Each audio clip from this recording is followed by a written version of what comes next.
जंगल राज के प्रभावों को कम किया गया।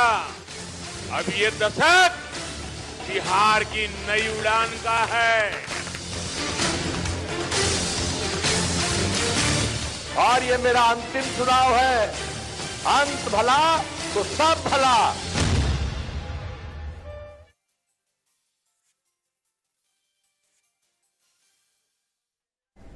देखिए, शाम के 5 बज चुके हैं और लगातार बिहार इलेक्शन से जुड़ा बड़ा अपडेट आप जान रहे हैं। रुझान अब धीरे धीरे नतीजों में तब्दील हो रहे हैं और इस बीच खबर यह भी कि इलेक्शन कमीशन की तरफ से शाम में भी एक बार प्रेस कॉन्फ्रेंस होनी है। लेकिन बड़ी खबर और बड़ी खुशखबरी बीजेपी के लिए आज ये है कि बिहार में बीजेपी सबसे बड़ी पार्टी बनकर उभर रही है। बेहतरीन प्रदर्शन अब तक का सबसे बेहतर प्रदर्शन है। 75 सीटों पर बीजेपी ने अपनी बढ़त को बरकरार रखा है और सभी दलों में मिलाकर अगर हम बात करें तो बीजेपी इस वक्त नंबर 1 है बिहार में, यानी कि बिहार में सबसे बड़ी पार्टी की भूमिका में इस वक्त बीजेपी नजर आ रही है। 75 सीटों पर बीजेपी अब तक अपनी बढ़त बनाए हुए है और बाकी सभी दल बीजेपी से पीछे हैं। बड़ा मौका है बीजेपी के लिए और इसीलिए अब लगातार ये भी मांग उठ रही है। अब से कुछ देर पहले हमने बताया भी था कि बीजेपी में अब इंटरनली ये मांग उठ रही है कि अब हम सबसे बड़े हैं, हम बड़े भाई की भूमिका में हैं, तो चीफ मिनिस्टर यानी कि मुख्यमंत्री भी हमारा ही होना चाहिए।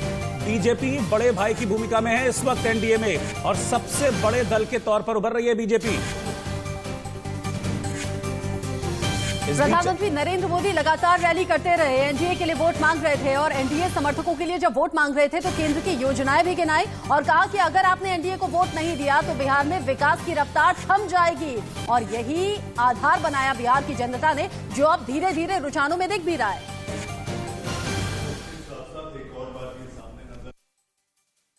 पीएम पैकेज के तहत आज यहां ग्रामीण सड़कों, नेशनल हाईवे और रेलवे से जुड़े इंफ्रास्ट्रक्चर पर विशेष काम किया जा रहा है। आने वाले समय में ये क्षेत्र रेलवे से जुड़ी सुविधाओं और रेलवे निर्माण में आत्मनिर्भरता के हमारे मिशन का भी ये बड़ा अहम केंद्र बने, इसके लिए काम चल रहा है। गरीब परिवारों को भूखा ना सोना पड़े, इसके लिए दिवाली और छठ पूजा तक मुफ्त राशन की व्यवस्था की गई। गांव में फसल की कटाई और बुआई चलती रहे, इसके लिए भी हर जरूरी कदम उठाए गए। भाइयों और बहनों, कटाई और खरीद के साथ साथ लॉकडाउन के दौरान बुआई के लिए भी किसानों को हर जरूरी सुविधाएं उपलब्ध कराई गई। बिहार में भी आपने अनुभव किया होगा कि मुश्किलों के बावजूद बीज और खाद की उपलब्धता कभी भी कमी नहीं होने दी गई। सारी व्यवस्थाएं पर्याप्त रखी गई। स्थिति चाहे कोरोना काल से पहले की हो या फिर आत्मनिर्भर भारत बनाने का अभियान, सभी पर तेजी से काम किया जा रहा है। भाइयों और बहनों, जब कोरोना का संकट देश में आया तो सबसे पहले गांव, गरीब और किसान के बारे में ही हमने प्राथमिकता देकर के कदम उठाए। ही जो प्रधानमंत्री ने बिहार की सरजमी पर जाकर बोली और इसी के आधार पर बिहार की जनता ने वोट किया। अब ऐसे में सवाल ये, बिहार में अब की बार किसकी सरकार? अब तक के रुझान और नतीजों से तस्वीर साफ होती हुई नजर आ रही है कि बिहार की जनता ने बता दिया कि वो बदलाव के मूड में फिलहाल तो नहीं है। बिल्कुल, और बिहार की जनता का भरोसा पिछले 15 सालों से एनडीए पर था और आगे भी रहेगा। लेकिन इस जीत में बीजेपी सबसे बड़ी पार्टी बनकर सामने आ रही है। बीजेपी ने बिहार में अब तक का सबसे बेहतरीन प्रदर्शन किया है अपना। लेकिन अब ये भी सब संभव अगर हो पाया है तो बस एक चेहरे की वजह से, और वो है प्रधानमंत्री नरेंद्र मोदी का चेहरा। बिहार चुनाव में इस बार मोदी फैक्टर बड़ा कारगर साबित हुआ है। प्रधानमंत्री मोदी ने अपनी रैलियों में जो जो बातें कही वो केंद्र की योजनाएं थी और उसी का फायदा लोगों को हुआ। जिसको आधार लोगों ने वोटिंग में किया। बिल्कुल, और वो हमने अभी आपको दिखाया भी, सुनाया भी कि किन किन केंद्र की योजनाओं का जिक्र प्रधानमंत्री नरेंद्र मोदी ने किया और कैसे पाकिस्तान को लेकर कार्रवाई की, आतंकवाद को लेकर कार्रवाई की। इन चीजों को भी प्रधानमंत्री मोदी ने मुद्दा बनाया था अपनी रैलियों में। लेकिन एक मास्टर स्ट्रोक नीतीश कुमार ने भी चला। नीतीश कुमार ने खेल कैसे किया, जरा इसे समझना आपके लिए जरूरी होगा। नीतीश कुमार ने तीसरे चरण के चुनाव से ठीक पहले आखिरी दिन एक मास्टर स्ट्रोक चला था और इस दौरान उन्होंने ऐलान किया था, बल्कि ऐलान नहीं, इसको मैं इल्तिजा कहूंगा, इल्तिजा की थी कि आखिरी चुनाव है, मेरा आखिरी चुनाव है, अंत भला तो सब भला। शायद ये इशारा जनता समझ गई। आज चुनाव का आखिरी दिन है और परसों चुनाव है और ये मेरा अंतिम चुनाव है। अंत भला तो सब भला। अब आप बताइए, वोट दीजिएगा ना इनको, हाथ उठा के बताइए।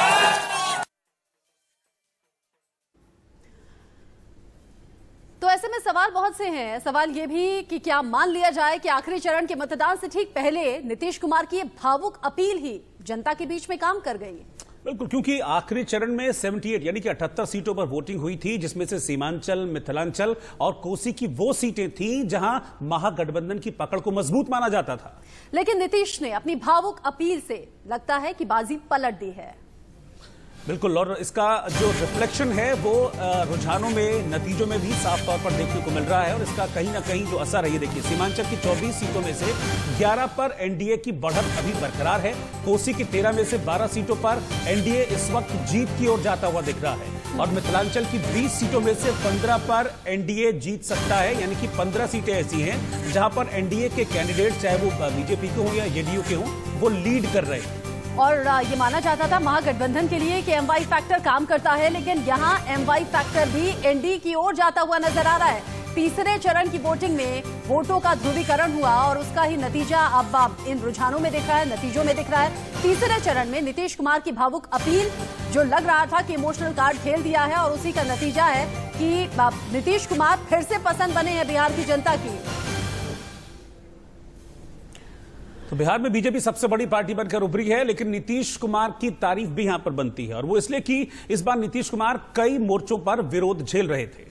और ये 5 तस्वीरें हम आपको दिखा रहे हैं किन किन मोर्चों पर नीतीश कुमार ने विरोध झेला, लेकिन उसके बावजूद भी अगर जेडीयू को पसंद करती है बिहार की जनता, नीतीश कुमार फिर से पसंद किए जाते हैं, तो ये अपने आप में बड़ी बात है। एक तरीके से कह सकते हैं कि एंटी इनकम्बेंसी भी यहां पर नहीं चली है।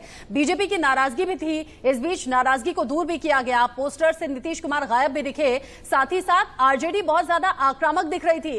तेजस्वी अकेले 251 रैली उन्होंने की थी, बिहार की जनता के बीच पहुंचे थे, खासतौर से बाढ़ के वक्त में। इधर एलजेपी जो लगातार हमला कर रही थी, चिराग पासवान ने तो यहां तक कह दिया था कि सरकार में आऊंगा तो नीतीश कुमार का जेल जाना तय है, मैं हर भ्रष्टाचार का खुलासा करूंगा।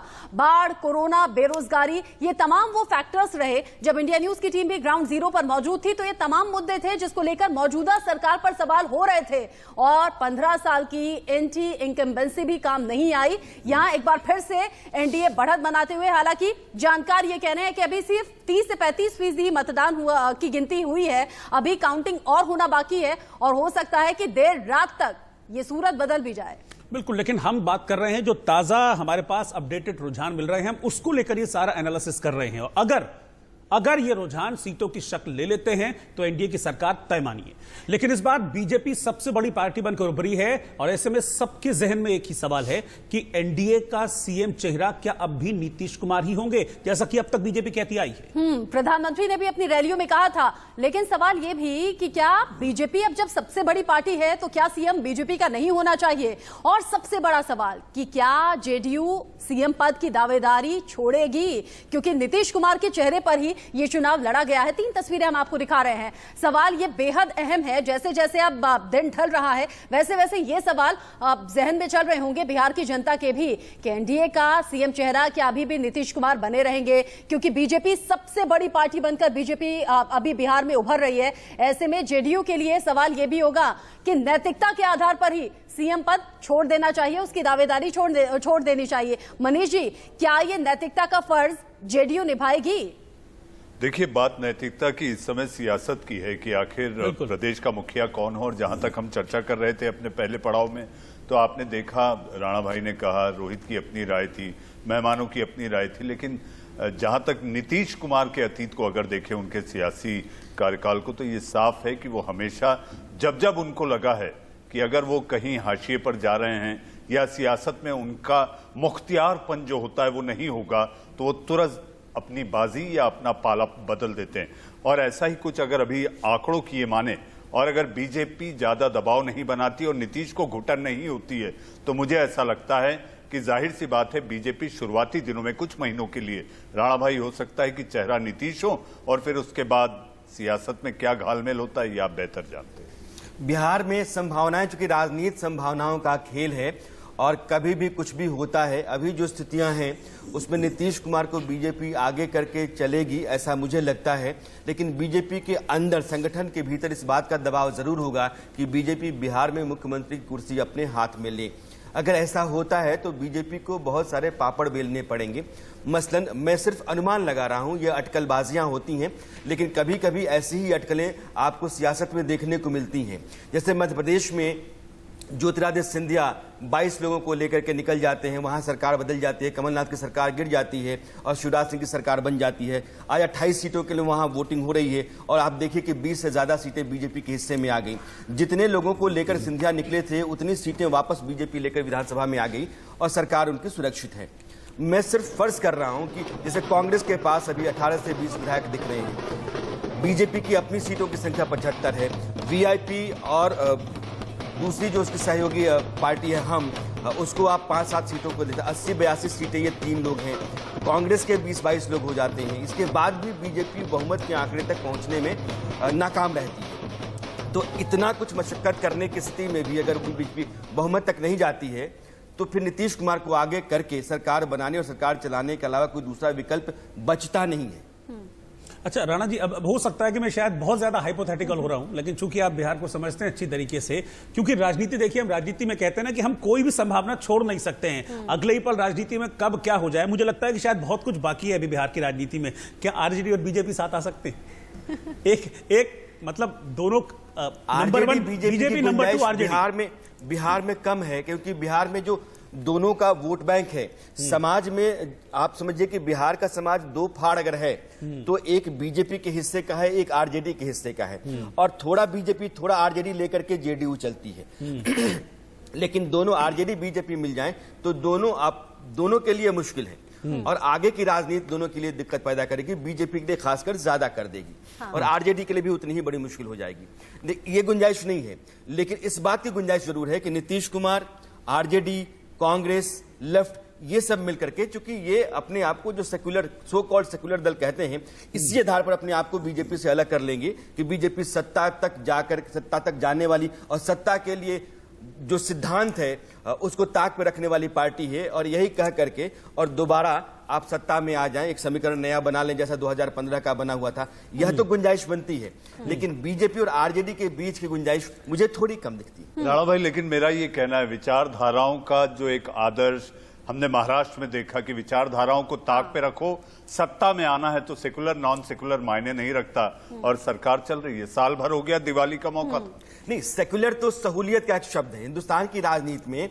जब आपको लगता है, जैसे नीतीश बाबू को लगा 2013 में कि नरेंद्र मोदी की अगुवाई में चलने का मतलब है कि मैं सेकुलर सिद्धांतों से समझौता करता हूं, तो उन्होंने अपने आप को अलग कर लिया, 16-17 साल का साथ अलग हो गया। लेकिन जब नरेंद्र मोदी सत्ता में आ गए 2014 में, तो उसके बाद उन्हें सोचना शुरू कर दिया कि यार क्या किया जाए। 2015 के चुनाव में वो लालू प्रसाद यादव के साथ आए, लेकिन बाद में उनको लगा कि नरेंद्र मोदी के साथ चलने में भलाई है, तो उन्होंने आरजेडी का साथ छोड़ा और बीजेपी के साथ आ गए।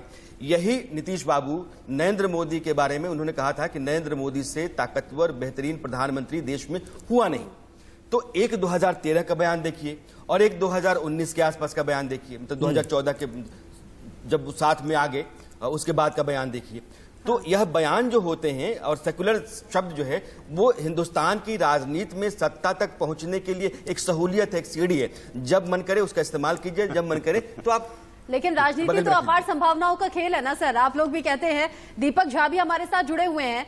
दीपक, क्या ये संभव लगता है? महाराष्ट्र में भी चूंकि विपरीत विचारधाराओं की पार्टियां एक साथ आई और स्टेबल सरकार अभी तक है, जैसे कि मनीष सर जिक्र कर भी रहे थे, नंबर 1 और नंबर 2 पार्टी बिहार में साथ मैं आपको आएंगी रोकना क्या? चाहूंगा क्योंकि वो सीएम वाली बात हमारी चल रही थी। तो इस बीच एक बड़ी खबर आ रही है। उत्तर प्रदेश के मुख्यमंत्री योगी आदित्यनाथ ने कहा है कि फिर साबित हुआ मोदी है तो मुमकिन है, यानी कि सीधे तौर पर यह विक्ट्री प्रधानमंत्री नरेंद्र मोदी की जीत है, ये कहा है उत्तर प्रदेश के मुख्यमंत्री योगी आदित्यनाथ ने। और उन्होंने कहा कि जनता ने बीजेपी पर मोहर लगाई है।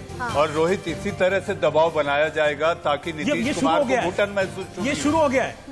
एक शख्स जो बीजेपी एससी मोर्चा के अध्यक्ष है, वो ये कहते हैं कि मुख्यमंत्री हमारा होना चाहिए। अब योगी जी का स्टेटमेंट आ जाता है कि ये मोदी की जीत है, बीजेपी पर जनता का भरोसा है। पूरा पैनल इस वक्त मेरे साथ है, दीपक झा भी मेरे साथ जुड़े हैं, शिवम त्यागी भी मेरे साथ हैं। शिवम, क्या आपको लग रहा है, पहले तो मुझे अपना टेक बताइए, आपको लगता है कि अब बीजेपी के पास मौका भी है और आत्मनिर्भर बनने की राह भी है, और पीएम कहते भी हैं कि आत्मनिर्भर बनना चाहिए, तो बिहार में आत्मनिर्भर बनने का ये बहुत अच्छा मौका है? शिवम, रोहित से जुड़ा हुआ मेरा भी एक छोटा सा सवाल है, चेहरा क्या देखते हो, दिल में उतर कर देखो ना। मनीष जी, मैं आपसे तो सिर्फ इतना ही कहना चाहता हूँ, इसके दो पहलू हो सकते हैं। आपके एडिटोरियल हेड राणा जी यहाँ पर बैठे भी हैं और जितनी मेरी उम्र है उससे ज्यादा उनका तजुर्बा है, और उसके साथ साथ वो बिहार से भी आते हैं।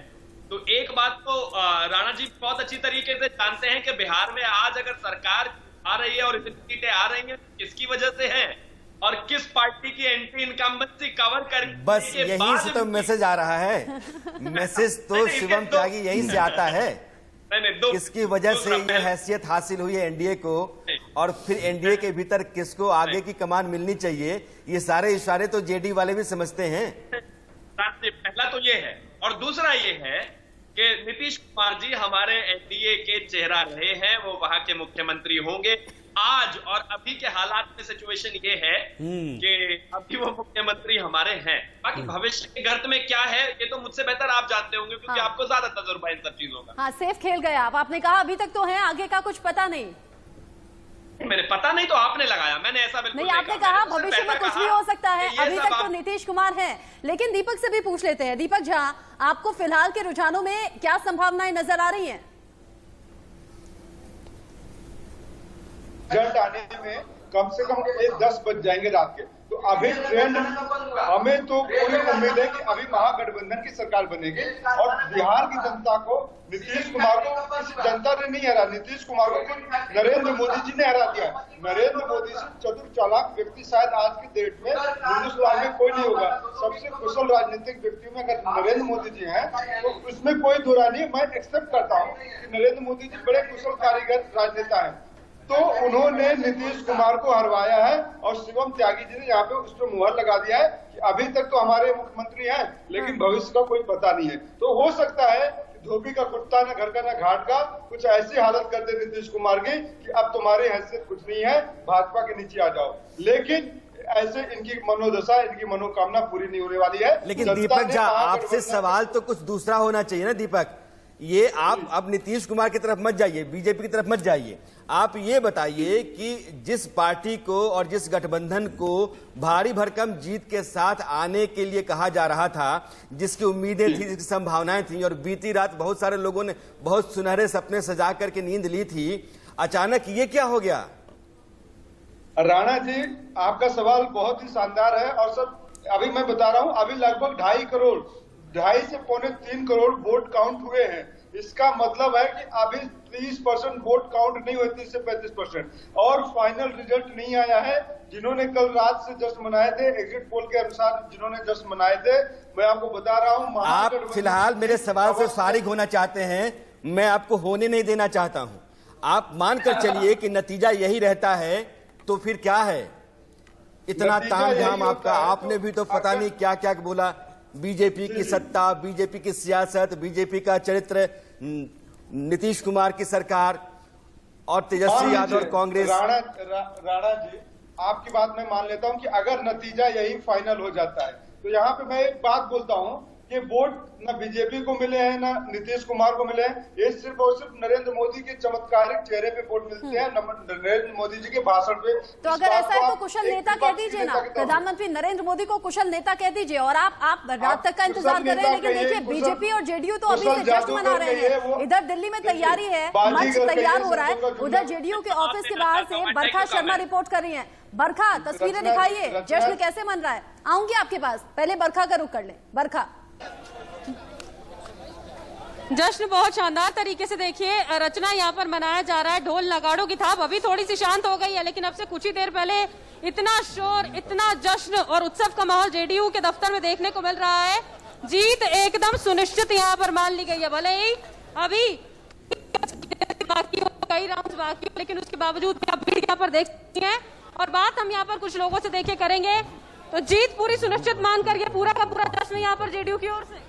नहीं, ऐसा है कि जहां तक रुझान आ रहे हैं उस हिसाब से ऐसा देखने से जरूर लग रहा है कि हम पूर्ण बहुमत से जो है एनडीए की सरकार जो है बिहार में पुनः बनेगी। सरकार एनडीए की बने, लेकिन जो जेडीयू की स्थिति है, जो जिस तरह से जेडीयू को तीसरे नंबर पर ढकेलते हुए समझ में आता है, उसके बारे में क्या कहना है आपको? वोट तो कम हुए ही, सीट भी कम हुई यहाँ पर। देखिए, जहां तक आपने कहा कि तीसरे नंबर की बात, तो एनडीए में हम लोग 4 पार्टियां थे, भाजपा, जदयू, वीआईपी और हम। तो हम लोगों ने मिल करके लगा है, ना कि पार्टी अलग अलग लड़ी है। तो हम लोगों ने एक साथ मिल के लड़ा है। मुख्यमंत्री के तौर पर अभी भी सामने है क्या, या इसमें बदलाव हो सकता है?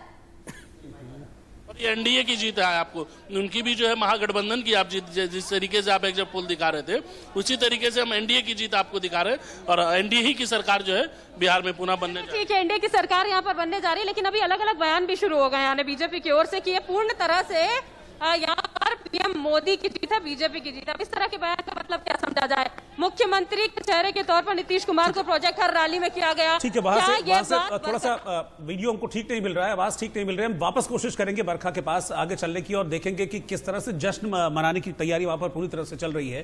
पूरा जश्न मनाने की तैयारी वहां पर हो गई। एक